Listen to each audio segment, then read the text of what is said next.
Tayo po'y manalangin at tayo pag-ibig. Salamat Ama sa oras na ito. Na dinakaw niyo naman po kami sa bahay-sambahan. Nawa Lord, ang lahat ng narito ay mag-bless po sa iyong mga marinig naming mga salita, O Lord. Walang iyo po, Panginoon, kung ano po ang mga problema nila. Dinansal man po ito, o spiritual.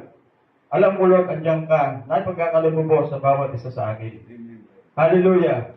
Kaya ikaw lamang po ang aming tinataas sa araw pong ito, sa oras pong ito. O Lord, kung naman po ang lahat-lahat ng pangailangan ng bagsak, ay ikaw po ang magbigay. Kung ano mo po, may kasakitan man sila, problema po sa buhay, ay ipagkaloob mo sa kanila. Dahil ganun din po, Panginoon, ang mga wala pa po rito.